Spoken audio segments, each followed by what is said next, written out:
Amigos do Futebol em Rede Entrevista, hoje mais um personagem nobre, muito importante para falar de futebol. É aquilo que o Fábio Seródio sempre fala nas aberturas do programa e também com os nossos convidados. É uma reportagem, mas na verdade é uma conversa entre amigos, né? Tantos amigos que nós fizemos do futebol, conhecemos, gente que nos ajudou, que nos ensinou muita coisa. Hoje vamos falar de arbitragem. Eu vou falar uma coisa para você, Fábio Seródio, você se comporte porque tem cartão amarelo e tem cartão vermelho, hein?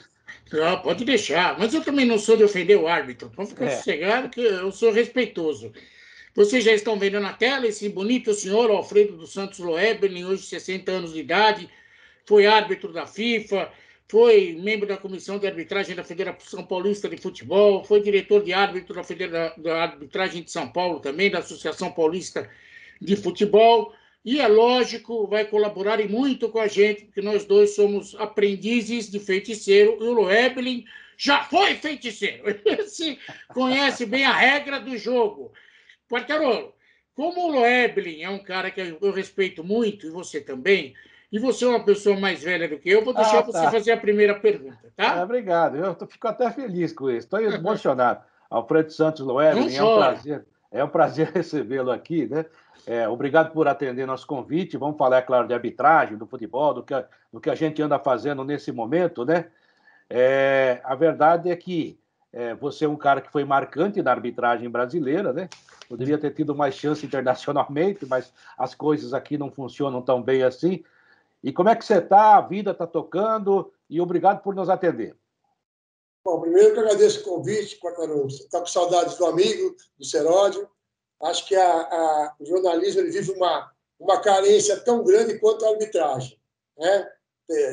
Não está havendo uma continuidade ou uma renovação como deveria, né? Então, às vezes, a gente fica vendo umas coisas e fala, putz, que falta faz fulano na arbitragem. E fala, que falta faz fulano no jornalismo. A coisa está feia. Então, saber que os amigos estão bem de saúde, principalmente, eu fico muito feliz. Bom, o Loebelin apitou 732 partidas oficiais, se eu não me engano, 17 finais de campeonato estadual, um cara que tem uma rodagem incrível, conhece demais o tema e tem fatos marcantes na carreira.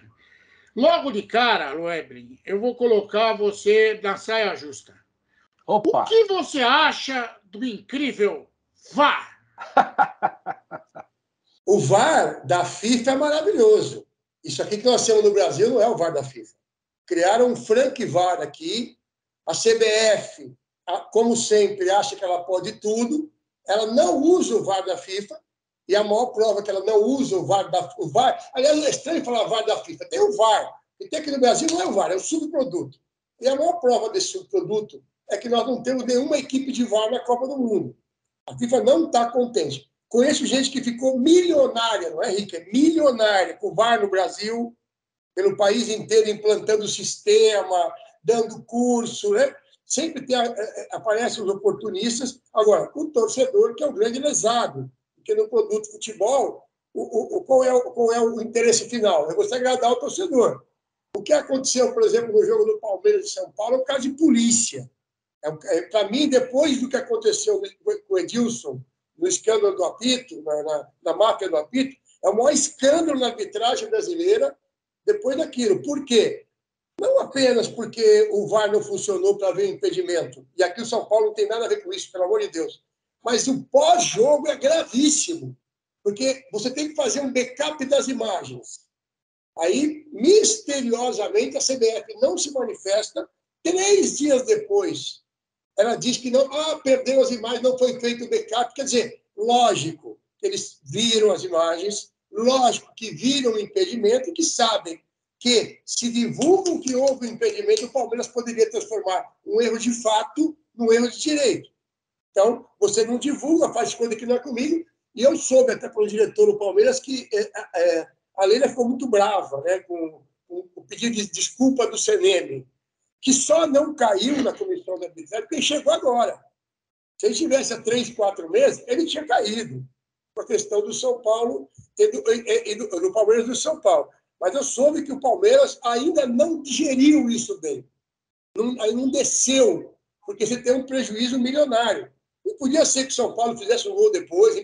A discussão não é essa. A discussão é que o gol do São Paulo, o pênalti que leva ao empate do São Paulo, é claramente uma questão de impedimento. Pena que as imagens que estão rolando por aí não são as imagens oficiais, da mesma linha, com o VAR calibrado, então fica difícil você criticar. Então, eu peço que o torcedor brasileiro entenda que ele não tem que pegar uma raiva do VAR. O VAR veio para ficar e é maravilhoso, mas tem que questionar muito o VAR brasileiro. Agora, Loebeling, nesse caso do Palmeiras, você tem toda a razão no que você falou, mas eu, particularmente, não daria nenhum dos pênaltis, nem o que surgiu após o impedimento que ninguém viu, que o VAR não tem como provar, né? Porque parece aquela invasão, aquela vez do CT do Corinthians, que falaram que as câmeras estavam desligadas. Veja você, cadê as imagens? Puxa vida, estava desligada justo hoje. Então a gente sabe como funciona.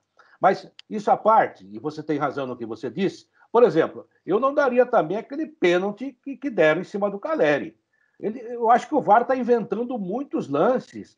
Domingo, por exemplo, no jogo do Palmeiras, o gol do Murilo, para mim, foi mal anulado. Uma unha, aquela coisinha toda, aquele preciosismo. Então, o VAR está se metendo muito em tentar resolver e tentar apitar o jogo. Eu acho que esse é o maior problema. Você tem toda a razão, e aí você tem uma explicação muito clara para isso. Primeiro, você vê que na Europa, agora a Inglaterra já disse que até 2 polegadas ou 5 centímetros ela não vai considerar mais impedimento. Porque, como você falou, 5 centímetros é muito subjetivo. O problema é que o que a FIFA diz no protocolo de VAR? É o máximo de eficiência, o mínimo de interferência. Não é para entrar em lances interpretativos. E o VAR no Brasil quer apitar o jogo. Porque você não tem material humano no Brasil para a quantidade de jogos que tem de VAR, gente de VAR. Então tem gente que não tem uma história na arbitragem, que nunca apitou nem Olaria e Madureira, e se coloca para comandar o VAR de Palmeiras e Corinthians, ou de Flamengo e Vasco, que seja. Ele, na cabine, ele quer convencer o árbitro de campo. Por isso que demora tanto no Brasil a interpretação. Porque o que o VAR diz? Olha, Quartarolo, você é o árbitro de campo, tá? Eu sou o árbitro de VAR. Quartarolo, a minha sugestão é que você reveja esse lance. Ponto. Ponto. Isso se for um erro grosseiro. Em lances interpretativos, o mesmo protocolo diz o quê? Se mantém a decisão de campo. O que é pênalti para você, pode ser para mim, está certo? Pode ser, vai depender muito da questão de interpretação. No Brasil, não. O cara fica convencendo, mas olha o pé, olha o anjo da guarda empurrando, olha a chinela que o vento deu. Não pode. Nós estamos começando a decidir campeonatos. Que havia uma preocupação muito grande que os árbitros, com erros intencionais ou não, e torço para que todos sejam não intencionais, mas que decidiam campeonatos, nós passamos a decidir no VAR. Quer dizer, eu não tenho dúvida de dizer, há muito tempo eu não dizia, o Palmeiras foi eliminado, não foi pelo São Paulo, repito, não tem culpa nisso, mas foi pelo VAR. Então, nós estamos vivendo um momento perigoso. Acho que o CNM precisa urgentemente dizer o seguinte: a partir de hoje, acabou a interpretação do Brasil. Vamos usar o VAR da FIFA. É o VAR que a FIFA quer e ponto final. Bom, concordo com quase tudo, 99,99999% daquilo que você fala. Não, mas tem uma dúvida. Quando você fala, Loebeling, que a interferência do VAR, hoje o VAR está querendo apitar jogo, eu concordo plenamente com você. Mas aí eu brinco aqui, sempre falei isso, Quartarolo sabe disso, que VAR brasileiro, não vamos destruir o VAR. Pode ter certeza que aqui nós vamos destruir o VAR. Primeiro, você não acha que colocar um cara que compete na escala da CBF para apitar jogo no VAR contra um árbitro, um colega, não acontece a interferência direta, o cara quer mostrar serviço em cima do outro para ganhar espaço e escala, para ser reconhecido, acaba criando uma espécie de concorrência desleal entre o árbitro de campo e o árbitro que está sentadinho na cabine, acomodado, tomando água, só querendo aparecer? Na verdade, não. Eu discordo de você. Eu acho que até porque são funções diferentes. Tem muito árbitro de VAR que nunca, como eu disse, nunca apitou. Entendeu? Então, se ele nunca apitou, ele não vai ter a condição de ir para o campo. O que eu acho que ele tem no inconsciente dele, ele passa a ter um poder que ele nunca teve. Então, ele se acha acima do cara. Então, por exemplo, eu não lembro qual foi o jogo do Brasileiro que eu estava assistindo, o cara que estava no VAR eu nunca ouvi falar na minha vida. E quem que era o árbitro de campo? Era o Klaus. Entendeu? Então, assim, pô, eu sou o cara. Eu tenho o poder de chamar o Klaus, que vai apitar uma Copa do Mundo, para poder mostrar que está errado. O protocolo de VAR não diz isso. Então, eu não vejo, honestamente, essa questão de vaidade. O que eu vejo é que nós, por exemplo, a Alemanha, quando pegou o VAR, ela tinha uma central de VAR. 3, 4 caras, entendeu? Numa única cabine. Tudo bem que a Alemanha é um país desse tamanho, então você tem essa facilidade. Agora, ninguém comenta que quando começou essa história de VAR, 5, 6 caras em cada cabine, com 10 jogos na Série A e 10 na B, são 20 jogos, viajando pela mesma empresa aérea, certo? Pela mesma empresa de agente de turismo, vendendo as passagens, pelos mesmos hotéis. Então, a quem interessa esse monte de gente num processo que não e vem de longe, hein? Oi? E vem de longe, né?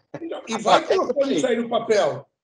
Então, assim, eu acho, inclusive, que alguns árbitros que estão hoje no VAR, eles estão, sem perceber, eles estão sendo manipulados. Pô, esses dias, para pegar um cara no jogo do Juventude, o pessoal do VAR, com todo respeito, veio do Ceará. Olha o custo operacional disso daí. Exatamente. Quem paga é o clube. Não, a CBF paga. A CBF tira dos clubes as taxas, tudo mais. Os clubes estão pagando, não estão precisando. Agora, eu acho que os grandes culpados que são os clubes. Porque cada um só olha o seu. O Palmeiras só reclamou quando foi com ele. Assim como o São Paulo vai reclamar quando foi com ele, o Corinthians, o Santos, seja quem for. Eles deviam se unir, chegar na CBF. Por que o VAR é isso, está aqui nesse papel, e vocês estão fazendo aquilo? Eles são os donos. A CBF não é a dona do futebol. Eu acho que essa questão de VAR, que o torcedor está cada vez mais bravo, irritado, e com razão, vamos tirar a razão do torcedor. Mas os grandes culpados são os clubes, porque vai terminar o Campeonato Brasileiro, tá certo? E como tem Copa do Mundo, que seria legal aproveitar esse momento de Copa, até para não dar muito burburinho, os presidentes vão na CBF. Que papo é esse aí, que só o Brasil é assim? Veja como foi a Champions. A questão do VAR leva 25, 30 segundos. Teve árbitro afastado na Champions, porque a decisão de VAR levou 48 segundos. No Brasil, 5 minutos, 6 minutos. Por quê? Porque o cara no VAR fica lá. Com a tarona, mas dá uma olhadinha ali, ó. Pegou no pé dele, você não está vendo. Ô, Serádio, você não está vendo, mas o cara cutuca em cima. Os caras não podem, estão querendo convencer o árbitro de campo. E aí, quando não interessa, como aconteceu ontem no jogo do Flamengo contra o Atlético Paranaense, sabe o que o cara fala? Eu não vou intervir, porque é lance interpretativo. Então, quando interessa, eu meto uma opinião. Vai ver o VAR que está errado. E ontem, nós tivemos situações que realmente eram interpretativas, realmente na cara do Luiz Flávio Oliveira, mas que o VAR não se meteu. Quer dizer, quando interessa, eu me meto, e quando não interessa, eu não me meto. É errado. E ontem era o Wagner Hillway, o mesmo que no jogo Botafogo e São Paulo, o Saravia deu um empurrão na cara de todo mundo, do Caleri dentro da área, e ele fez de conta que era empurrãozinho de jogo, né? E o cara de costas, outro empurrou. Eles estão inventando umas faltas que, para mim, não existem. Bola aqui, agora diz que é mão, né? Aqui, para mim, não é mão. E esse negócio aí dos milímetros de um pé para outro. Agora, eu gostaria que você falasse uma coisa assim, ou analisasse uma coisa. Eu tenho comigo que esse negócio da central de VAR que você falou, eu sou totalmente a favor. Eu acho que tinha que ter uma equipe de arbitragem e uma equipe de VAR. Essa equipe permanente. Pegar, por exemplo, você, os árbitros que estão jubilados, não sei se essa palavra ainda cabe, leva lá para treinar os caras, que ninguém sabe tudo. Se eu fosse para a cabina do VAR, com certeza eu faria algumas cagadas também, desculpa a expressão. Então você tem que treinar. Então, essas pessoas seriam treinadas para isso, para interpretar o VAR oficial da FIFA, e sempre a mesma equipe, ou pelo menos as mesmas, aquele mesmo grupo trabalhando em vários jogos. Aí eles ficam fazendo política, trazendo um cara do Amazonas para apitar um jogo no Oiapoque, ou pelo menos para ser VAR. E daí não funciona, porque da mesma forma que o cara acha que tem poder, há momentos que o árbitro de campo é muito importante o nome dele, que ele também abafa o VAR. Tem essa volta também, na minha opinião. Então eu gostaria... O Loeblin, ele vai ser o cara do VAR do clássico. Bom, mas ele conhece o futebol, ele só trabalha... E outra coisa, Eu acho que tinha que ter a súmula do VAR, independente se tivesse confusão ou não. Acabou o jogo, o árbitro faz a súmula dele. Ontem, por exemplo, o que o Reway devia ter dito lá? Olha, em tal momento falei com o Luiz Flávio e chegamos à conclusão que não era lance para vermelho. Ou eu achei que não foi. Ele tem que contar o jogo dele também. Porque fica muito fácil, fica tudo. Todo mundo está criticando o Luiz Flávio de Oliveira, com razão, mas o VAR não o ajudou em nenhum momento. Então, o que o cara está fazendo lá? Então, eu gostaria que você esmiuçasse em cima disso que você pode falar. Veja, primeiro que eles não querem os árbitros. Existe um grupinho de árbitros. Sim. O Herbert Roberto Lopes, que já está no final de carreira, acima do peso, nitidamente, mas ele é do grupo. Então, quando ele não está apitando, ele está no VAR. Então, é uma espécie de prêmio, entre aspas. O que ocorre é que eu acho que a CBF, ela também não quer isso. Porque a CBF voltou a colocar os árbitros FIFA como nós tínhamos antigamente na época de CBD, na época de Arena e MDB. Era um árbitro de cada estado por uma questão política. Quando, na verdade, com todo o respeito, São Paulo, Rio de Janeiro, Rio Grande do Sul e Minas, tem que ter mais árbitro que alguns estados do Nordeste. Sim. E eu não estou sendo bairrista, estou falando em relação ao tamanho do futebol. Existe uma questão na arbitragem que é muito intensa. Normalmente, onde o futebol é fraco, a arbitragem é fraca. Com raríssimas exceções. Quando o Sidraque Marinho saiu de Sergipe, eu gostaria que vocês dois lembrassem de um árbitro de Sergipe. Por quê? Porque não há uma continuidade, foi uma coisa espásmica ali. Aconteceu aquele fato e ponto final. Agora, é evidente que nós temos que pensar no produto. Porque é muito bonito. Você vai fazer um curso de gestão esportiva, olha, os clubes não falam mais torcedores. Não, eles falam consumidores. Tá bom. Então, eles são consumidores. Eles pagam ingresso, eles pagam camisa, eles pagam pay-per-view. E aí? Quer dizer, e o torcedor, voltar a falar do Palmeiras e São Paulo, o torcedor do Palmeiras que pagou o pay-per-view, o que foi no estádio, ele não foi lesado? E aí ninguém fala nada? Então, assim, a CBF precisa rever urgentemente esse conceito de quem está no VAR. Não adianta falar que eu tenho 300 pessoas no VAR. Lindo! Quantos têm conteúdo para tal? Porque quando vocês dois, vocês são jornalistas top, vocês têm uma vivência, vocês estiveram do lado dentro de campo. Quantas coisas vocês viram que deu a vocês um amadurecimento para falar de futebol?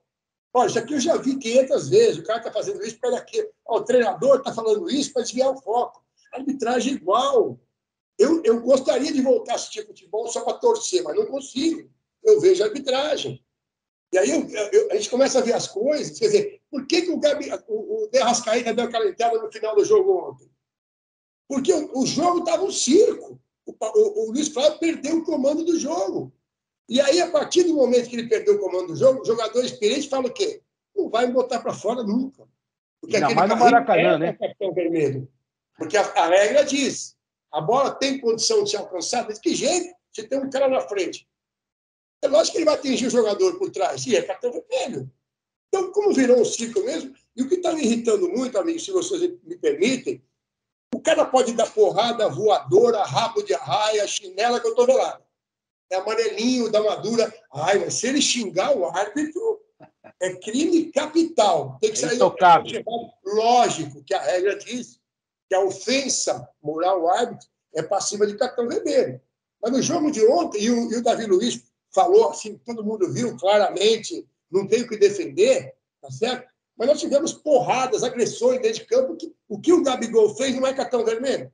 Aí o Gabigol não foi expulso. Aí ele vai no jogo de volta, 1-0 para o Flamengo, gol do Gabigol. A arbitragem resolveu a classificação. E aí, o que a CBF está fazendo que é mais preocupante? Palmeiras Internacional, que nem você falou, Quartarolo. O jogo foi domingo. Por que a CBF divulgou o áudio só ontem? O que está acontecendo? Eles estão fazendo o quê? Uma filtragem do que vai ser divulgado, é isso? Isso aqui você coloca no ar, aqui você tira, aqui você... E os clubes ficam assim. Os clubes têm que exigir o que a CBF prometeu. A imagem, o traço de impedimento na hora e, no mesmo dia, a divulgação dos áudios.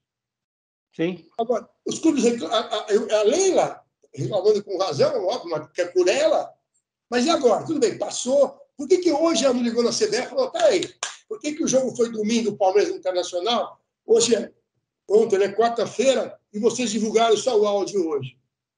Ou os clubes têm o quê? Os clubes têm medo? É isso? Ou eles têm medo, ou cada um só olha para o seu, ou estão jogando para a torcida. Eu concordo com você, mas ainda a respeito do VAR, eu quero lembrar o episódio da temporada passada, que um VAR descalibrado em São Januário causou um rebu do tamanho de um bonde. O campeonato só não foi para caixa-prego, porque é lógico, existe aquele convencimento de Mourão que todo mundo conhece no futebol. Fica quieto agora, porque amanhã pode acontecer com você. Sabe como que funciona? Então, não, e será que não dá para ter? E domingo passado, Seródio, que o VAR no jogo do Fluminense não funcionou? Não funcionou. Por 40 minutos. Tá. Eu acho que se não funcionar por 40 minutos, você não tem que ligar mais.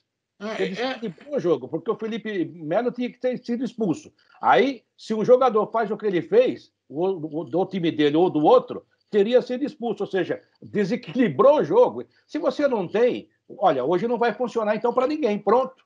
Não. Mas, Catarolo, eles estão fazendo isso em campeonatos. A primeira fase não tem VAR. O cara erra contra o time, aí o cara classifica, aí na outra fase tem VAR. Verdade. É isso mesmo. Esse parece VAR sob encomenda. A questão, eu até acho, o Loeblin, você já deve ter escutado isso da gente há muitos anos. Erro de arbitragem vai acontecer. Não que o cara, em 99% das vezes, acontece, não é uma coisa premeditada para prejudicar ninguém. Eu erro, o Quartarolo erra, o Rafael Veiga perde pênalti, isso faz parte do jogo. O problema é aquele erro que parece premeditado, como, por exemplo, essa empresa do VAR, que tanta porcaria já causou até agora, ninguém fala o nome dela, ninguém se responsabiliza pelos erros que ela comete. É aí que estão enriquecendo no futebol? É um contrato milionário, diga-se de passagem. Tá?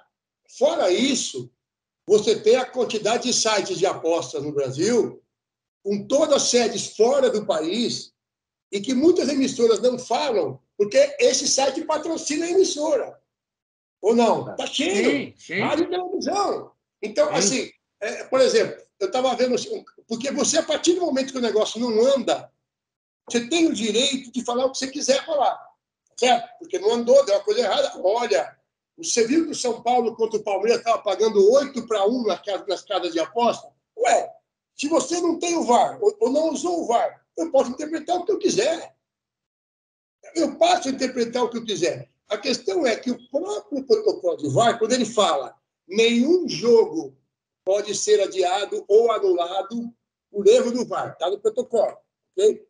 E um outro protocolo, uma outra frase que eu acho importante, no protocolo de VAR. O VAR não veio para cá, como você bem disse, Herói, o VAR não veio para acabar com os erros no futebol.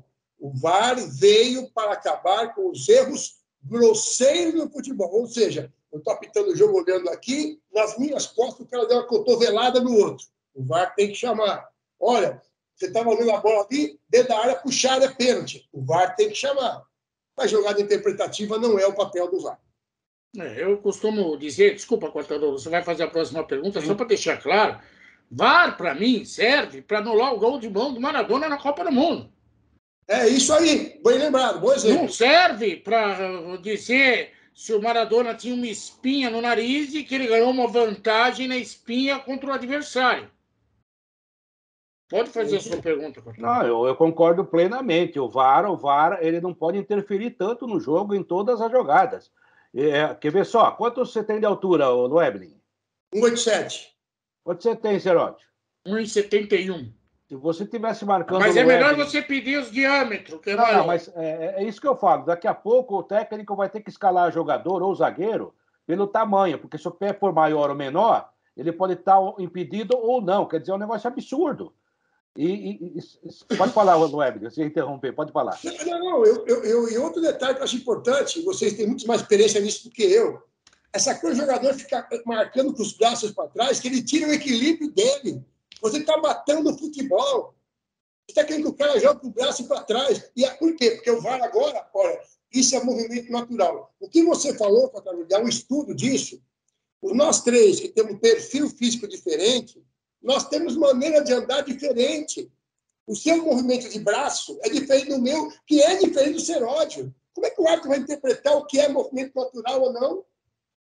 E mais do que isso, né, Loevelin? Porque o futebol, a grande sacada do futebol, e você sabe disso, nós brasileiros mais do que ninguém, porque é um país pobre, é você botar 2 tijolos no meio da rua, pegar uma bola de meia e jogar, né? E joga o gordo, joga o alto, joga o magro, joga o que não sabe jogar, joga, sabe, o cara que não pega no gol, mas vai pro gol, joga até quem não sabe a regra, comenta também, muita gente que nem sabe a regra, ou seja, o futebol socializou tudo, ou seja, ele une tudo. Então, você vê até hoje, tem jogador que não sabe matar uma bola, mas joga, outros só sabem correr. O futebol une isso. Tá? Não é o boxe que é peso pena, peso ligeiro. Eu acho que o futebol vai acabar sendo isso. Olha, o pequenininho tem que jogar contra o pequenininho, o altão tem que jogar... Porque é o que eles estão criando a situação. Porque é isso que você falou. Como é que o cara vai dar carrinho sem botar a mão no chão? Aí ele está com a mão no chão, a bola bate na mão dele. O que o cara quer fazer? Vai ter que jogar com camisa de força? Vai ter que cortar a mão? Quer dizer, é só pensar um pouquinho para perceber que isso não é natural. E eu queria saber quem é que inventa esse tipo de lei, Loevelin. Você que está muito mais enfronhado com isso, porque falam muito dos velhinhos da International Board, que não são velhinhos coisa nenhuma. Deixa eu falar, não são, não. Então, porque isso ficou famoso. Os velhinhos lá que mexem. Mas a verdade, quem é o idiota que não vê isso? Não, eu mandei uma... A gente recebe o FIFA News, né, como ex-árbitro, e tem um contato. Então, eu mandei um questionamento para a FIFA, né? Olha só, quer dizer que o braço aqui do lado, né, um pouquinho mais aberto, ele pode ser considerado que não é um movimento natural, é pênalti. Ah, sim, pênalti, tá bom. Se eu tiver com os 2 braços abertos, claramente aqui em cima, e a bola bater primeiro em mim, depois no braço, eu não marco o pênalti. Porque bateu primeiro. Mas esse movimento é natural? Então, assim, as explicações que vêm, elas não convencem. Elas não convencem. E acho, e já fiz uma sugestão à CBF em relação a isso, mas como eu... Na verdade, quem falou com o Marco Polo em 2005 que podia ter um árbitro de cabine, fui eu que falei. Uhum. Pena que eu não registrei esse cartório, eu tinha um protocolo que eu estava milionário hoje. Mas eu tinha sugerido, inclusive, com um desafio para os treinadores, como era no futebol americano, por exemplo. Ou seja, você foi o VAR antes do VAR. Mas não adianta que se está no Brasil, esse aqui, esquece. É verdade. Mas aí, o que acontece? Quando você fala no árbitro de cabine para melhorar o futebol, e todo mundo acha que melhora o futebol, a minha sugestão à CBF, ó, você tem que convidar os clubes, todos os clubes hoje têm sua TV, todos, com milhares de filiados que são torcedores. Eu não sei para que serve, porque os direitos de transmissão dos jogos não pertencem aos clubes, tá? Foram vendidos. Eles querem TV para quê? Eu acho assim, por que a CBF não faz um grande simpósio no começo do ano e passa aos clubes, aos torcedores, como é que vai ser feito? O que eu soube quando chegou o VAR, nossa, entregaram um negócio lá na CBF, no ar-condicionado, um coquetel maravilhoso, entregaram para os clubes, olha, o VAR vem, faz errado. Abra aquele negócio lá e debata com o clube. Você entendeu isso aqui? Olha, outra coisa, semana que vem, nós vamos mandar o Zé da Silva lá no Figueirense fazer uma palestra sobre o VAR. A CBF cobra. Vocês acham que é de graça? Acho que o cara vai lá, que a CBF está preocupada com o Figueirense, com todo o respeito ao Figueirense. Existe um processo hoje no futebol extremamente capitalista, como negócio. Vocês acham que a FIFA quer uma final de Copa do Mundo Macedônia e Coreia do Norte? Jamais. Se quisesse, não tinha esse papinho de olha, cabeça de chave do continente, bota todo mundo na bolinha, sorteio, quero ver o que acontece. Como você tem na Champions, que às vezes você pega nas oitavas 2 times fortíssimos, um PSG, um Real Madrid, uma coisa parecida. O VAR, o torcedor não sabe o que está acontecendo. Eu fui assistir um jogo esses dias, convidado lá no Allianz, e a gente estava no camarote vendo o jogo lá e tal. De repente, é engraçado, né? Porque eu estou assistindo o jogo e eu não consigo ver o jogo. Os caras, o que foi isso aí? Por que aí pode entrar o VAR, aí não pode, juro por Deus que eu não sei o que responder. Eu não sei o que está acontecendo com o VAR no Brasil. Aí eu falo, nesse lance, pelo protocolo da FIFA, deveria intervir. Ó, nesse lance ele não poderia intervir. Vamos pegar Palmeiras Internacional na Copa do Brasil, acho que 2020. Lá no Beira-Rio, o Palmeiras perdeu 2-1, acho que foi o segundo gol foi de pênalti. O Internacional não fazia gol, de repente uma bola na área, bate no cara, o VAR chamou. Um lance que o árbitro está de frente, o Luiz Flávio estava de frente ontem, aí ontem não interessou, como eu falei antes. Então, eu tenho, por exemplo, o Luiz Flávio está fora agora, não vai apitar tão cedo, ele pode apitar o Campeonato Brasileiro. Copa do Brasil está fora. Né? Vai ficar de fora e vai ficar um tempo sem apitar jogos do Flamengo e sem jogos do Atlético no Paranaense. E o Petralha é um cara muito forte na CBF. Ainda é um cara muito forte na CBF. Aí você fala assim, tá bom, aí vai ter um Corinthians e Atlético Goianiense. Quem que vai apitar esse jogo? Não pode ser o Klaus, que é de São Paulo. Concorda comigo? Que para mim é o melhor do Brasil. Ah, vamos colocar o Wilton. Mas o Wilton, que é nota 5, eu não posso expor o Wilton, porque vem aí a questão do Mundial. E é do Distrito Federal, é do lado. Não, e eu não posso queimar o cara chegando no próximo do Mundial. Mas aí é fácil, Loeb, é só ligar na agência de viagem. Vê quem é que acompanhou o Camila lá e dá, vai, apita lá. O negócio está muito perigoso. Né? Outra coisa, tanto não tem árbitro que aumentaram o limite de 45 para 50 anos. Porque a escolha do candidato está errada. Hoje entra muita questão do politicamente correto. Ó, tem que ter um monte de mulher para apitar. Só que ela não apita. Cadê a menina lá que colocaram aqui? Olha, apitou Palmeiras e Corinthians, apitou um sub-20 do Palmeiras, todo mundo reserva. Por que não escala ela para poder apitar a volta de Flamengo e Atlético? Escala. Ah, mas você não pode falar isso? É machismo. Eu sou pela meritocracia. Eu acho que se o cara apitar bem, ele tem que apitar quarta, domingo. O cara que não for, ele pode ser homem, mulher, jumento, o que for. Não tem que apitar nunca. Verdade. Então, assim, eu estou ficando sem árbitro, gente. Nós estamos ficando sem árbitro. O Palmeiras não quer uns 3 ou 4. Eu sei, o Palmeiras não quer os seus jogos uns 3 ou 4. Por mais... Né, eu acho que a escolha do Palmeiras de São Paulo foi uma escolha horrorosa. Em final de carreira. Ah, mas tem experiência, mas não tem o tesão. Você tem que buscar um cara que eu quero crescer, eu vou apitar esse jogo como nunca. Mas não, vou pegar um cara em final de carreira. Deu no que deu. Ah, então vamos colocar o Daronco, porque o Daronco é grande. Não é MMA. O Daronco é um árbitro nota 4. Mas, porque o Hulk não vai brigar com ele. Mas quem é que falou, acha, em sem consciência, que o Hulk vai sair na porrada o Daronco com ele? Ia ser interessante. Gente. Então, ia ser até interessante. Oi? Ia ser até interessante. Mas nós estamos caindo numa mediocridade e deixando de lado a meritocracia. Sim. E deixa o cara falando assim, olha, pensa bem, o Juventude está lá embaixo no Campeonato Brasileiro, né? Daqui a pouco ele não pode, porque ele é do Rio Grande do Sul. Até o Daron, que era bom apitar lá, né? Por quê? Não, porque o campo é o Caldeirão. Faça-me um favor. Você quer botar o cara porque o cara é grande? Não tem pé nem cabeça. A arbitragem, por exemplo, precisa de um recomeço, a começar pela escolha dos candidatos, que tem que passar por uma avaliação profissional, sim, e não passam. Tem gente indicada, porque o fulano de tal que indicou que é da CBF, que é da Federação Paulista. Está tudo errado, gente. Não tem uma equação que começa com 2 mais 2 é 5, você poder lá na frente ter um resultado melhor. Vai cair, a gente vai cair sempre na questão do árbitro profissional, que eu acho que é o óbvio. O cara tem que ser... Tem jogador na profissional, o goleiro na profissional. Hoje até os dirigentes se dizem profissionais, tem uns aí que ganham até salário. E aí, o árbitro que faz parte de tudo isso é igual a bola. Isso daí a gente arruma na hora. Não pode. Tinha que ter, eu sou a favor de profissionalizar a arbitragem e acabou. Mas tem um outro detalhe que você está chamando a atenção, que eu acho que é extremamente polêmico. A escala.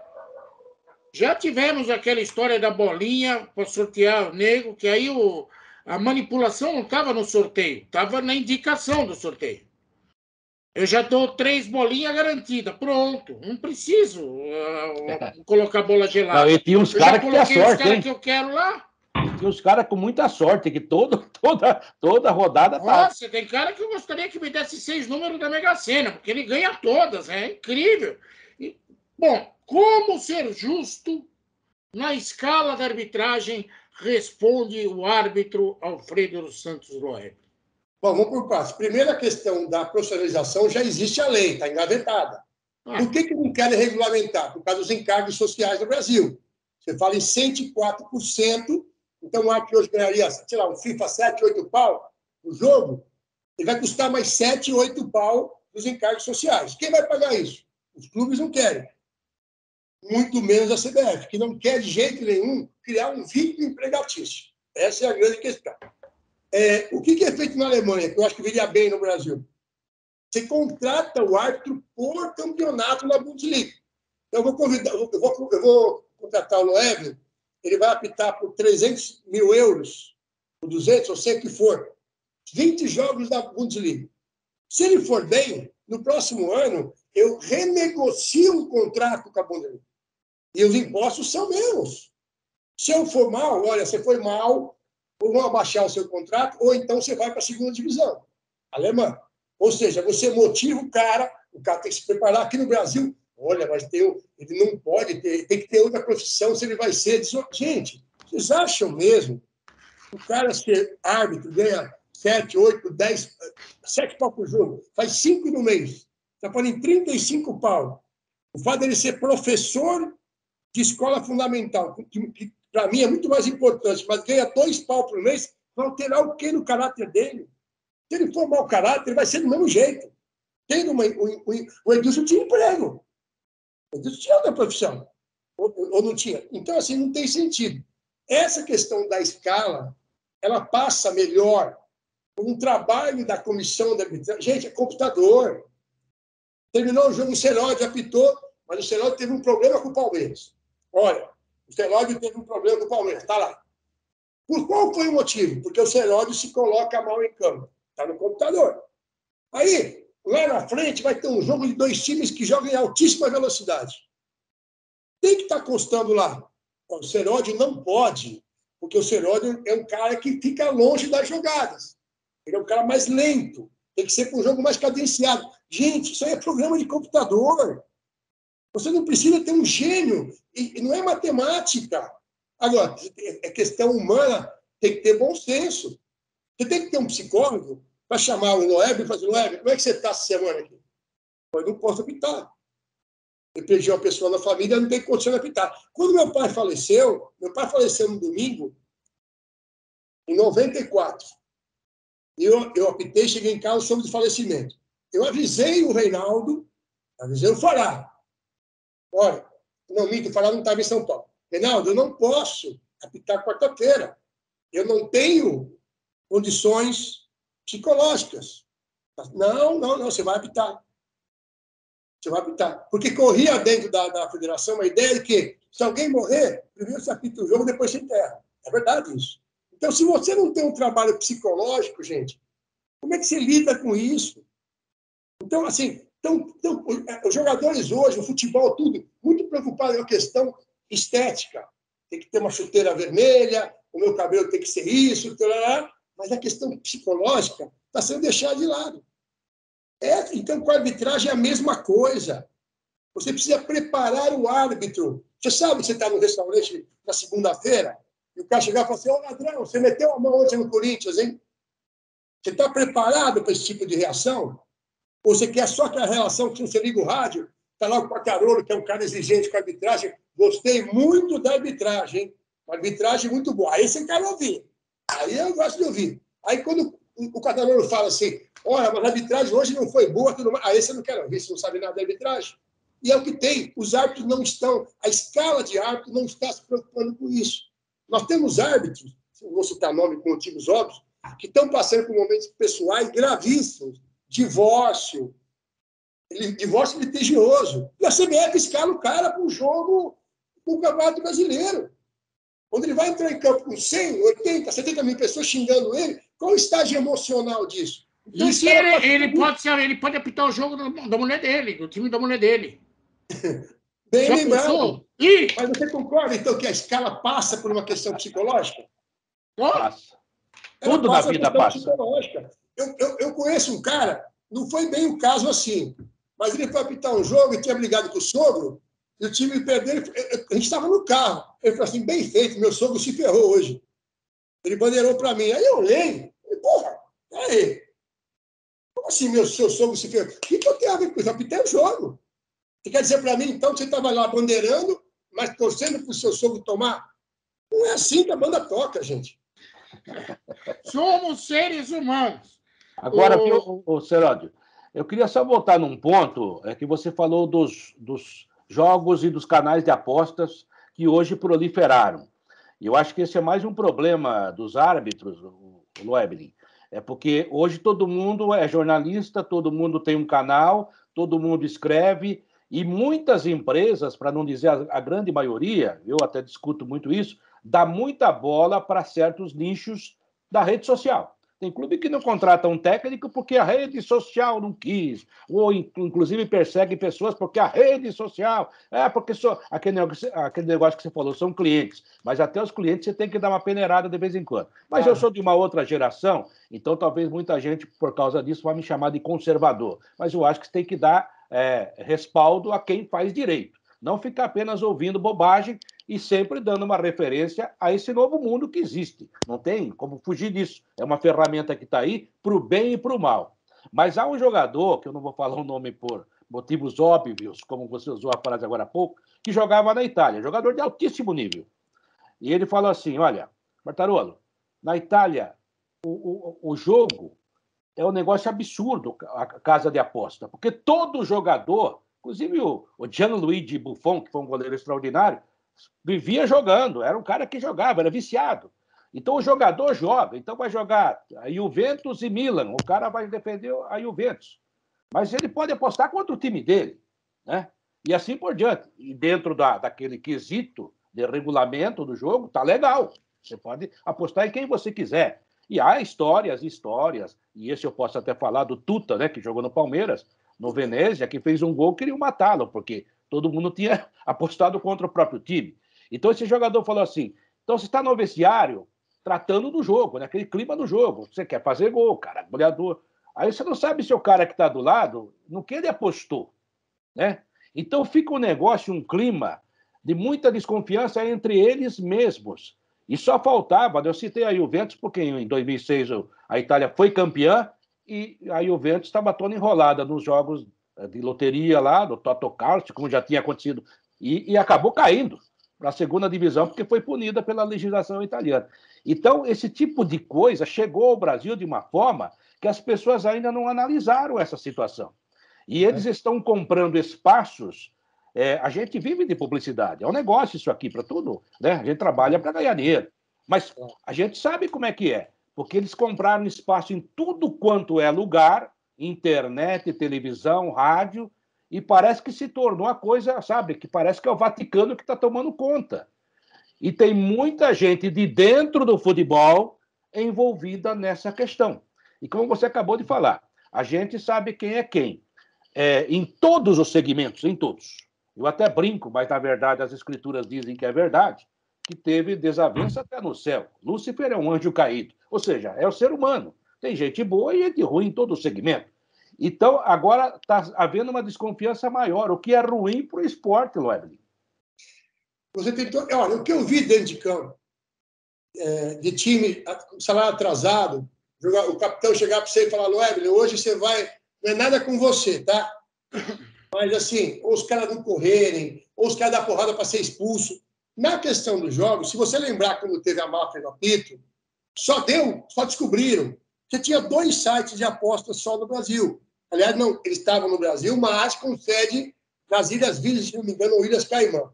E aí, eles só jogavam aquele valor pesado, o próprio site achou estranho, foi buscar o que batia e achou, opa, ou é jogo do Edilson Pereira de Carvalho, ou é jogo do Danielão, tá? Tudo bem, não tinha nada para poder punir, não foram punidos, só foram afastados do futebol. Hoje, você tem, se não me engano, 140 sites de apostas operando no Brasil. Nenhum com sede no Brasil. Tá? Sede fora. Quem é que me garante que aquele cara que estava fazendo esse tipo de coisa em 2 sites e que foi pego por causa daquilo que jogava pesado, não está espalhando isso em 100 sites, em 80 sites? E você não tem como pegar. Você acha que um site de aposta grande vai ver uma aposta de R$1.000 num jogo no Campeonato Brasileiro? Eles foram atrás do jogo do Edilson, porque a aposta vinha de 10 naquela época, hein? 10 mil, 20 mil. Então, os caras acordaram. Agora, nós falamos de árbitros, mas você lembrou bem, Quartarolo. Nós podemos ter isso aí com jogadores, com dirigentes. Eu sei de dirigentes, o jogador contava dentro de campo. Não é? Hoje eu vou perder. Que porra é essa, eu vou perder? Não, é porque o presidente falou que se não perder, a gente não vai receber o salário que está atrasado. Ele vendeu um cara aí, e esse cara vai pegar o dinheiro e vai pagar aqui. É isso aí. Os caras ficam achando que futebol é uma relação da Madre Teresa de Calcutá com a irmã Dulce. E não é. O futebol tem coisas que não chegam ao torcedor. Eu acho que essa questão das casas de aposta, você foi muito feliz, está na hora de se mexer com isso. Mas a grande mídia não quer, porque a grande mídia está recebendo agora desse segmento. Exatamente. Eu quero lembrar que o árbitro do futebol é um ser humano como todos nós, como imprensa, como jogador, sofre todo tipo de pressão. E também é acusado de todas as coisas possíveis no mundo. Eu vou lembrar aqui do Cídio Vanderlei Mosquera, que o Loebling, se eu não me engano, é até fã dele, que foi apitar Corinthians e Ponte Preta, e no elevador da Federação Paulista de Futebol, um cara virou para ele e falou assim, o Vicente Matheus, já te pagou? E quase que o elevador não chega no térreo, porque o do Cídio era meio xarope e já queria derrubar Deus e todo mundo. Porque tem cara que vende o árbitro. Sem ele saber. Tem árbitro que nem sabe que foi vendido. No futebol, tem mazela para tudo quanto é lado, Loebre. Mas tem o esperto e tem o trouxa. Eu fui fazer um come-fogo no Palma Travassos e foi 1-0 para o Botafogo, dentro do Palma Travassos. Eu expulsei o capitão do comercial com 5 minutos de jogo. E quando terminou o jogo, o presidente do comercial começou a rodar no vestiário e falou: esse cara vai falar alguma coisa aqui que eu estou vendo. Ele falou assim: posso falar com o senhor? Eu falei: claro, era um fazendeiro. Pode? Qual o problema? Não estava tudo certo? Certo o quê? Eu nem falou as palavrões que ele falou dele mesmo. Eu sou isso, eu sou aquilo. Eu falei: pode parar, o que aconteceu? Não, segunda-feira veio um cara aqui, falou: não, você precisa ganhar o come-fogo de qualquer jeito. Eu conheço o árbitro que vem aqui. Eu falei assim: mas, presidente, o senhor não sabia que era quinta-feira o sorteio, desculpa, a escala de árbitros? Falou meu nome? Não, não falou o seu nome, mas conheci o árbitro. Eu falei: o senhor deu quanto para ele? Na época, se fosse hoje, acho que uns 50 mil. Acabou de falar, presidente? Vamos para a delegacia. Não, esquece isso, vamos para a delegacia. Ficamos na delegacia das 7 da noite do domingo, às 3 da manhã, acho que o delegado torcia para o comercial, porque ele me deu uma canseira. E o cara, eu não tinha como falar com o Fará, porque não tinha celular naquela época. E a imprensa divulgando, eu falei: puta, a federação deve estar louca. Você sabe quantas vezes eu fui ouvido para esse caso? Nenhuma. E quando chegou na federação, que o Fará me chamou na segunda-feira, ele ligou para o presidente do comercial, ele botou no Viva Voz. O que ele falou para o presidente do comercial? Se eu fosse homem, eu renunciava ao cargo. O que ele escutou do Fará? Não, eu acredito que não, porque eu estava presente, mas ele quis mostrar de uma tal maneira que ele não aceitava. Então, assim, não dá nada, gente. O problema é que não dá nada. Não acontece nada. Tá? Os caras foram lá. Olha, agora já não estava imitando um macaco, não. Estava imitando um cara forte. Você começa a buscar desculpa, entendeu? Porque é indesculpável. Não dá, não tem. Agora, que é verdade. Não era imitação de macaco, ele é de cara forte. O cara falou. Eu ia apitar, e obviamente apitei muitos jogos na Argentina, Uruguai e Paraguai. Os caras chamavam o brasileiro de macaco direto. Direto. E eu, honestamente, eu não entendia, porque eu sou branco, sou ariano. E aí eu perguntei para um cara, que era um árbitro de reserva, falei: escuta, é da cultura de vocês chamarem o brasileiro de macaco, por quê? Não, porque, historicamente, o Brasil copiava os Estados Unidos em todas as decisões. E como o macaco faz copiando o ser humano. Eu não estou dizendo aqui que é isso ou não. Claro que o racista, ele se aproveita disso e vai no embalo. O Paulo César Oliveira e o Luiz Flávio sofreram pra cacete, porque aquele cara que é racista, que está na arquibancada, ele está quietinho. Quando tem um erro da arbitragem, ele não está falando do árbitro, ele está falando do íntimo dele. Ô, seu negro, isso, aquilo. É um negócio impressionante. Agora, que eu estou 200% com o Quartarolo, que alguém tem que abrir essa caixa preta. Logo, dos sites de aposta, não tem a menor dúvida. Agora, precisa tomar cuidado, Loebling, que a gente não pode mais chamar de caixa preta, porque daqui a pouco vai ter processo. Caixa afrodescendente. Vamos dizer assim que é uma caixa, sabe, nebulosa. Uma caixa nebulosa. É um saco, viu? Mas isso faz parte também. Vamos em frente, né? Agora, só uma coisinha, Quartarolo. Eu lembrei da história do Loeb, eu lembrei a história de um cara que era diretor da Portuguesa. A Portuguesa ia jogar contra um time do interior e precisava da vitória. Ele foi no hotel, chamou o cara, o goleiro do time adversário, falou: tá aqui, esse é o dinheiro para você, a gente vai comprar você e amanhã ganha o jogo, nós ganhamos o jogo. Aí a Portuguesa foi para campo, perdeu o jogo, e os caras foram comprar ele: seu burro, você não foi lá, comprou o goleiro? Comprei. E ele não era para a gente ganhar o jogo? Era. E que esse cara, cadê o goleiro? Não era o que jogou. Jogou na preliminar. Eu acho que foi Portuguesa e Portuguesa Santista, se eu não estiver enganado. Esse jogo é famoso também. Agora, tudo bem, nós já somos, vou falar eu, não vocês, eu sou um dinossauro do futebol. Eu tenho que entender as mudanças do futebol. Sim. Mas, ao mesmo tempo, eu também vejo que nem toda mudança é positiva. Nem toda mudança veio para agregar. Tem muita gente se aproveitando do que está com essa questão eletrônica do futebol. Seja com o VAR, seja com site de apostas, alguma coisa tem que ser feita. Não, aí tem que investigar mesmo, porque é uma relação comercial de muito interesse, envolve muito dinheiro. A gente acabou de dizer, a Itália, que a gente fala assim, a italiana é toda enrolada, é por isso que o Brasil também porque eu sou descendente de italiano, sou descendente de Quartarolo, Camossi, Bernardelli e Todeschini. Não dá para fugir. E a gente conhece bem a raça italiana, tem muito embrulhão por lá. E mesmo assim, só que lá os clubes caíram para a segunda divisão, que foi uma pena fortíssima. O Parma foi para a última, né? Isso. Agora, aqui não acontece nada, porque é isso que você falou, que quando tem... Em qualquer lugar do mundo tem problema. O problema maior é não resolver e não punir. E nós não punimos, nós esquecemos. O Edilson foi citado por você aí, anda na rua hoje tranquilamente e se chamá-lo de ladrão, você vai preso. Então é complicado, né? Então, se pega aí, um americano mata uma pessoa, ele é prisão perpétua. Aqui ele fica 7 anos. Pronto. E você não pode falar mais nada porque o cara cumpriu. Então é esse problema que nós temos aqui no Brasil. Porque problema vai ter, crime vai ter, isso tem em todo lugar. Agora, a maneira como você trata isso que é muito triste para nós brasileiros. E não estou falando só no futebol, estou falando no geral. Infelizmente, né, Loebling? Eu falei com o diretor do clube esses dias. Eu falei, legal. Quer dizer, então, que agora a torcida que for xingar o adversário disso e daquilo é homofobia, o clube pode ser punido. Pode e deve. E o xingamento ao árbitro, como é que faz? Porque não tem ninguém para defender o árbitro, então pode xingar. É isso? É uma hipocrisia do caramba.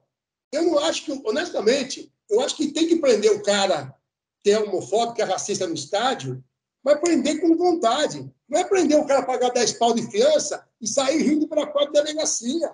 Sim. Mas vamos acabar com a homofobia, com o racismo. Não vai. Não vai dessa maneira.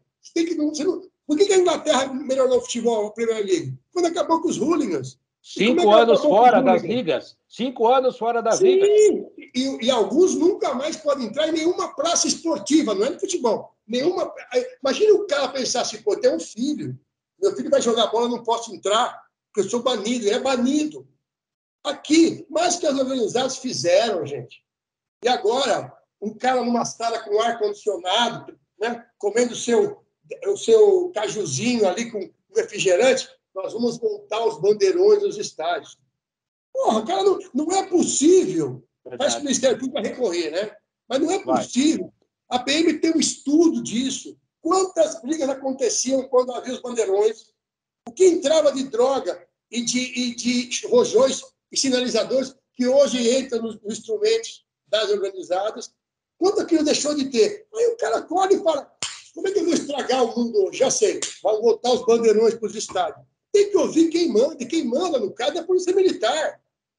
Porque depois, nas ruas, você, sei lá, e eu, que não tem nada a ver com a história, os caras estão se pegando na rua com um bandeirão, quebrando o seu carro, agredindo sua família, e eu vou correr para quê? Não, e mais do que isso, né? Você citou o juiz aí que liberou, vamos dizer que isso aí foi o juiz do VAR, né? Isso aí foi o VAR dessa situação. Lá, distantezinho, bonitinho, né? Tá tudo certo. E outra coisa que eu acho lamentável, viu, Serodi? Outra coisa que eu já falei para você, Serodi, e acho lamentável. É porque a polícia também, a exemplo do árbitro, é muito criticada, né? Porque é a última lá no campo a tomar decisão. É o árbitro e o policial que vai e prende, o policial que corre atrás do bandido. Aí o cara luta com o cara, vai lá, prende. Aí no dia seguinte o cara sai dando risada do policial. E quando não, vai lá se vinga dele. Quer dizer, a parte primeira foi feita, mas aí que entra no negócio da lei. Ah, não, sabe que eu pago fiança. O menino que atropelou lá e matou o motoqueiro, não estou entrando nem no mérito. Claro, Pode ser. Mas, poxa, sabe? E a família que perdeu o cara, como é que faz? Então, esse dinheiro vai para quem? Vai para a família? Não vai.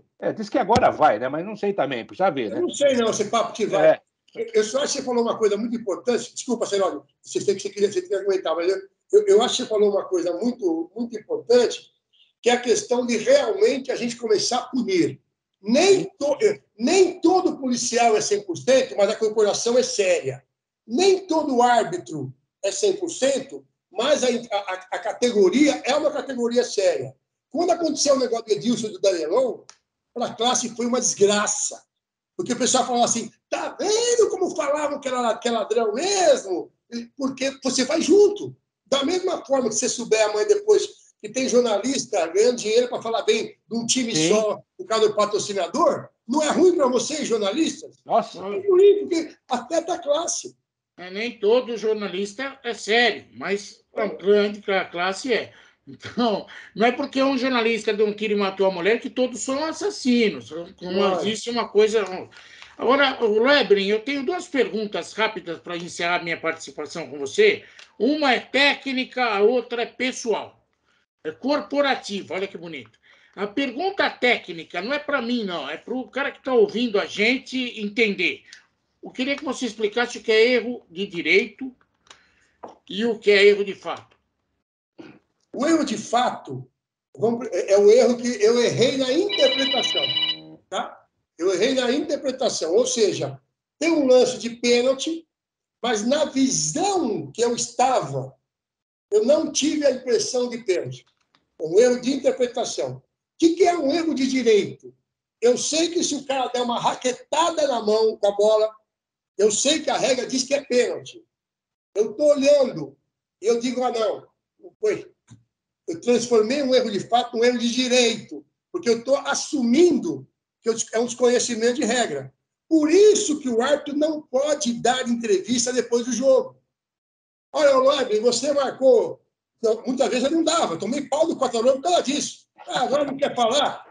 Mas é verdade, você tinha razão, você é jornalista. E eu não ia papel. Por quê? Você marcou um pênalti lá que não foi a favor do Corinthians, tal, barará. Não foi, eu achei que tinha sido, mas parece que não foi mesmo, né? Depois eu vi a imagem que não foi. Ferrou. Que é o tal. Eu transformo um erro de interpretação, estou assumindo que cometi um erro. Ferrou. Você transforma, o jurídico vai para cima e pede a anulação do jogo. Agora a pergunta corporativa. Eu nem vou falar do filme Boleiros, que o árbitro lá na Rua Javari resolveu fazer o cara bater o pênalti até acertar. Isso não vou falar. Eu vou falar de um cara que eu conheci quando morei no Rio de Janeiro, que eu achava sensacional. Eu era comentarista de arbitragem, Mário Viana, com 2 N's, que durante a transmissão ele metia um erro, que era para os caras na arquibancada ficar surdo com o radinho. De lá para cá, a função de comentarista de arbitragem mudou muito. Eu sei que você também já foi comentarista de arbitragem, você conhece do assunto, mas você acha que tem muito corporativismo do outro lado? Oi. Você acha que nos comentários de arbitragem de hoje, não da época do Mário Viana, de hoje, tem um certo corporativismo? Tem. Primeiro que também estão contratando para agradar o politicamente correto. Né? Se tem 5 homens, tem que ser 5 mulheres, tem que ter 5, está errado. Já falei sobre isso, não quero entrar no mérito de novo. Mas é claro que os árbitros, sim, defendem aquele que ele conhece. Por isso que o Paulo César Oliveira não comenta jogos do irmão dele. Mesmo quando ele está na central do apito, ninguém pergunta para ele: o que você achou lá no jogo tal? Você viu esse lance, Paulo? Ele não vai ficar à vontade de falar: o árbitro errou. Entendeu? Então, existe sim. E também existe o contrário, Seródio. Eu não gosto do Loeblin. Então, cada jogo que o Loeblin apitar, amigo, vai tomar pau de tudo quanto é lado. Eu quero nem saber. Se ele acertou, eu vou falar que ele está mal colocado. Acertou, mas está mal colocado. É obrigação. Acertou, mas está falando muito. Está gesticulando muito. Claro que sim. Agora, então, duas finais minhas rapidamente, até porque já tomamos muito do seu tempo, e é um papo fantástico, né? Você merece 3, 4 programas, porque você é um cara que fala bem, esclarece bem, e tem um nome muito importante, uma palavra muito importante. Você viu o gol anulado do Avaí contra o Flamengo, que o goleiro saiu, trombou no Missoli. Você achou? Eu tenho uma opinião sobre aquilo, mas queria saber a sua. O que você achou? Foi bem anulado ou não? Para mim, o gol é legal. Para mim, o gol é legal. Então, mas aí que eu vou entrar nessa questão. É uma jogada muito interpretativa. Sim. Você pode achar que o Visoli procurou contato, você pode achar que foi o goleiro que procurou contato, aí vem aquela pergunta: é para o VAR se meter? Acho que não. Então, não é. Então, aí que tá. Eu também achei o gol legal. Aí uma comentarista de arbitragem, que foi até minha amiga na Fox da época, não vou falar o nome, até porque as pessoas também erram, mas ela usou uma expressão que eu falei: puxa vida, né? As pessoas, eu acho que o cara que é do ramo, e isso faz parte, a gente também tem que fazer isso sempre, e aquele que está no meio tem que explicar direito para o povo, não deixar no ar uma frase que daí o torcedor começa a repetir, como se fosse verdade. E ela falou assim: mas ele ficou parado na frente do goleiro. Aí outro dia ela falou assim: o zagueiro também não saiu da frente. Eu não sei, acho que na regra não está escrito que o adversário tem que sair da frente, tá? Lógico que não. E você não quer falar não, mas eu vou falar o nome ontem, que a Fernanda Colombo prestou um desserviço. Puxa vida. Ela prestou um desserviço. Aliás, eu queria saber qual foi os jogos que ela apitou, mas tudo bem, não vem ao caso. Porque ela disse que o jogador do Atlético, ele usou o braço para se defender. O cara esticou o braço no pescoço. E a FIFA tem uma determinação que pescoço, moleira e cabeça são áreas que o árbitro tem que olhar, tem que punir com mais rigor, porque você derruba o cara. Quer dizer, eu botar a mão no seu peito, eu posso te empurrar, mas você tem o toque para poder se defender. Quando você morde a mão no pescoço, você fecha a respiração do cidadão. Tanto que o comentarista que estava com ela falou: olha, você vai me desculpar, mas o braço do cara está lá em cima. Como é que é um braço natural? Não é um braço natural. Mas eu concordo contigo que eu também não anularia, não. Entendeu? Eu acho que foi mal anulado, mas respeitando a questão da interpretação. Não, até aí eu concordo com o Loeblin, que foi interpretativo e levo isso em consideração. Só acho que o VAR não tinha que se meter. Então, para fechar de vez, Herói, eu sou quartarolo, já falei que sou descendente de 4 famílias italianas. De onde que é o Loeblin? Loeblin, ele é alemão. Então, a família veio para o Brasil logo após a Segunda Guerra Mundial. Não sei se até hoje ninguém sabe. Veio depois da Segunda Guerra Mundial, por que veio, enfim. Também 99% que vieram depois da Segunda Guerra, todo mundo era contra, enfim. É muito complicado. Mas eu tenho muito orgulho da minha descendência, né? Porque o Santos, obviamente, da minha mãe, parte portuguesa, óbvio, e o Loeblin da parte alemã. E descobri aí que tem os Loeblins além da Alemanha, tem nos Estados Unidos também, fizemos um contato, tudo, mas eu sou a parte pobre da família, a parte menos importante. Os caras moram em Boston, o outro mora em Nova York, entendeu? Aí você fala para o cara: pô, cara, eu vou falar baixinho aqui, mas eu moro em São Paulo, é punk. É igual eu, viu, Seródio? Se o meu avô, o meu bisavô, no caso, tivesse sido mais inteligente, ao invés de vir para cá, ele ia para a Suíça. Ia só atravessar a fronteira. Mas ele veio para cá para trabalhar no café. Eu vou dar um abraço no grande Alfredo dos Santos Loeblin, que é uma figura realmente expressiva e trouxe tanta coisa legal, uma entrevista maravilhosa. Mais uma aqui para a gente, né, Seródio? Verdade. Um beijo no seu coração, Loeblin. Nós nem falamos do Palmeiras, quase não notamos o assunto Palmeiras aqui, uma coisa que passou despercebida, mas a gente precisa um dia marcar uma outra conversa sobre outros assuntos, que você é um cara inteligente, um cara que a gente tem carinho muito grande por você, independente se um dia você acertou, se você errou, você como ser humano, pelo menos com relação à minha pessoa, nunca deixou nada a desejar. Um beijo no seu coração. Muito obrigado pelo carinho, pela atenção que você dedicou para a gente, viu, Landa? Eu também emendo aí para te dar um abraço e concordo com o Cerotti. Você sempre nos tratou com tanta fidalguia, né? Mesmo na hora das críticas. E se a gente criticou demais você, a gente agora pede desculpas. Viu? Não. Não, ele não vai pedir desculpa, porque ele xingou nós também. Cada um no seu papel. Eu sei que cometi muitos erros na minha carreira, também não sou ser humano, mas eu sei que eu tenho muito mais acertos, entendeu? Verdade. Então, isso que é importante. E a maior prova disso é que eu parei de apitar futebol há 21 anos e eu respeito ambos e muitos outros jornalistas como me respeitam também. Então, eu deixei uma história, eu frequento casa de treinadores, vou na casa do Emerson Leão, eu tenho amigos treinadores e jogadores, então eu tenho isso na minha história. Fico muito feliz de deixar um legado bastante positivo. Muito obrigado pelo convite. Obrigado da nossa parte também. Muito obrigado por ter nos atendido. Realmente você é uma figura impressionante, uma figura realmente importante na arbitragem brasileira e também no esporte brasileiro, que colaborou demais dentro do campo e nos mostrou mais um pouco da sua vida aqui, da sua excelência. Alfredo dos Santos Loeblin, ex-árbitro, comentarista de arbitragem, não sei por que não está trabalhando numa emissora maior também, né? Porque, vou falar para você... Mas ele vai contratar ele. É o politicamente... Eu sei porque eu não estou, mas deixa quieto. Não, eu também sei. Mas agora está assim, né? O futebol em rede é a hora que a gente... Porque a Globo andou tentando contratar a gente aí, comprar o nosso canal, a gente não vai vender. Mas a hora que crescer, o Loeblin vai com a gente. Chupa, Rede Globo. Um abraço, gente. Foi mais um Futebol em Rede entrevista. Como vocês viram, um papo de amigos. Abraço, Seródio. Abraço, Loeblin. Sejam felizes. Deus proteja vocês todos e vocês também que estão nos vendo.